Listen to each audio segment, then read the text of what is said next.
Assalamualaikum warahmatullahi wabarakatuh. Sekalung apresiasi buat saudara pengerusi majlis, kombinasi keintelektualan, kehakiman berwawasan, warga pendidik yang dikasihi, rakan-rakan seperjuangan yang disegani, seterusnya saudara dan saudari pejuang pembangunan ummah cemerlang sekalian.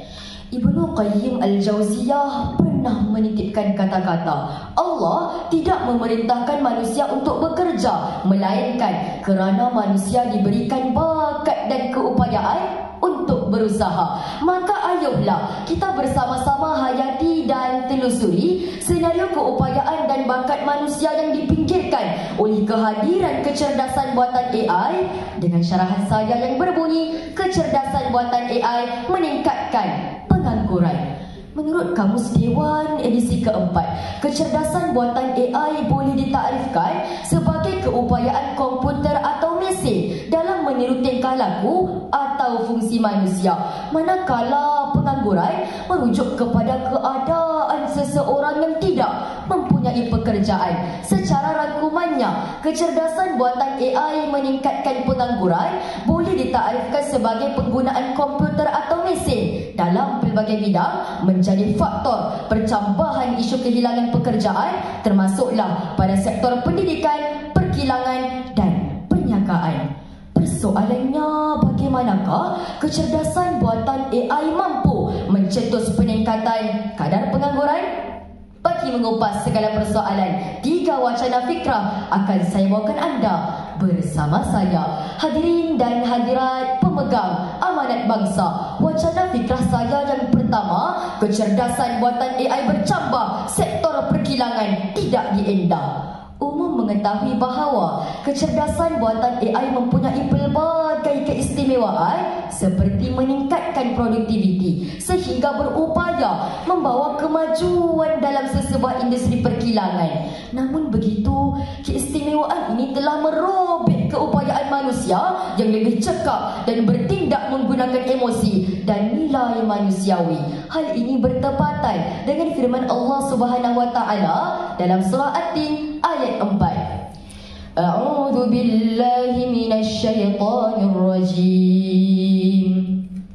Laqad khalaqnal insana fi ahsani taqwim. Maksudnya, sesungguhnya kami telah menciptakan manusia dengan sebaik-baik bentuk ciptaan. Pada 16 April 2024, Berita Harian telah melaporkan bahawa kecerdasan buatan AI sedang giat mendominasi sektor perkilangan. Menurut laporan tersebut, sejak 6 bulan pertama 2025, sebanyak 50,000 pekerja Tesla dibuang dan 6,000 pekerja Microsoft tidak diendah. Perkara ini berlaku disebabkan aspirasi dunia yang mengharapkan kemajuan dalam industri perkilangan apabila dipacu oleh kecerdasan buatan AI.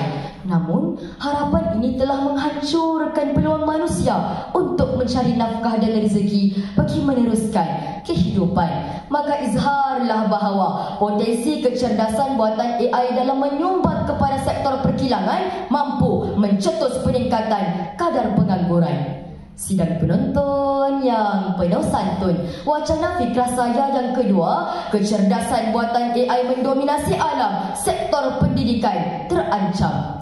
Sebelum ini, dunia pendidikan bergantung kepada guru sebagai rujukan utama. Namun kini, kehadiran kecerdasan buatan AI telah mengancam peranan mereka apabila teknologi ini mampu menyediakan pelbagai maklumat sehingga manusia alpa tentang konsep talaqi yang ditekankan oleh Rasulullah sallallahu alaihi wasallam. Rasulullah sallallahu alaihi wasallam pernah bersabda, An Abdullah radhiyallahu anhu qala li Nabi sallallahu alaihi wasallam, khudhul Quran min arba'ah, min Abdullah bin Mas'ud wa Salim wa Mu'adz bin Jabal wa Ubay bin Ka'ab. Maksudnya, daripada Abdullah radhiyallahu anhu, beliau berkata, Nabi sallallahu alaihi wasallam bersabda, ambillah Al-Quran daripada 4 orang, Abdullah bin Mas'ud, Salim, Mu'adz bin Jabal dan Ubay bin Ka'ab. Hadis riwayat Bukhari.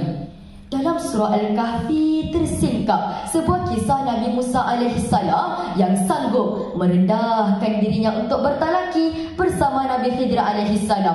Walaupun baginda seorang nabi, baginda tetap berjihad menuntut ilmu dengan berguru demi menggapai redha dan menduduki darjat tertinggi di sisi Allah Subhanahu wa taala. Namun pada era moden ini, kajian Global Digital Education Council 2024 menunjukkan sebanyak 86% pelajar dunia kini bergantung pada kecerdasan buatan AI seperti ChatGPT, OpenAI dan Quen dalam pembelajaran mereka, mengakibatkan peranan guru mula terabai.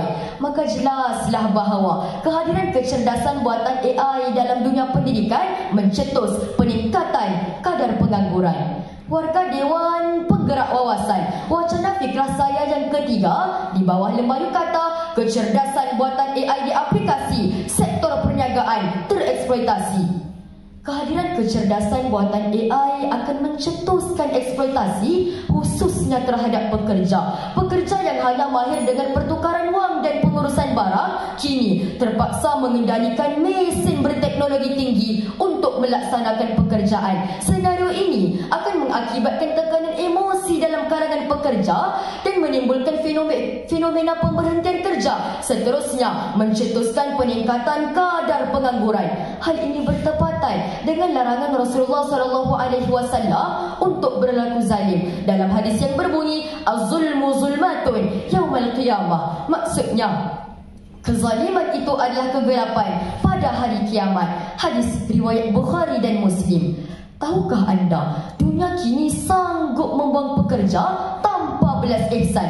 Hal ini terbukti apabila laman web The Guardian telah melaporkan bahawa syarikat Amazon telah menggunakan 750,000 robot untuk melayani pelanggan dalam talian dan membuang sebanyak 10% pekerja syarikatnya. Walaupun teknologi mampu memajukan ekonomi, namun tanpa nilai kemanusiaan, perniagaan akan menjadi zalim. Kerana kecerdasan buatan AI tidak mampu menggantikan sifat adil, amanah dan jujur seperti yang diekspresikan oleh Sayyidatina Khadijah radhiyallahu anha. Sudah terang lagi bersuluh bahawa pengaplikasian kecerdasan buatan AI dalam sektor perniagaan mampu mencetus peningkatan kadar pengangguran. Hadirin yang dihormati, hadirat yang dikasihi, akhir kalam dapatlah saya simpulkan bahawa kecerdasan buatan AI merupakan faktor percampahan isu kehilangan pekerjaan khususnya bagi sektor pendidikan, perkilangan dan perniagaan. Maka ayolah kita bersama-sama menggunakan kecerdasan buatan AI dengan sebaiknya agar teknologi ini menjadi satu titik tolak kepada kemajuan sesebuah tamadun apabila digunakan dengan baik. Namun ingatlah bahawa jangan sampai AI memakan tuan. Sekian, wabillahi taufiq wal hidayah. Wassalamualaikum warahmatullahi wabarakatuh.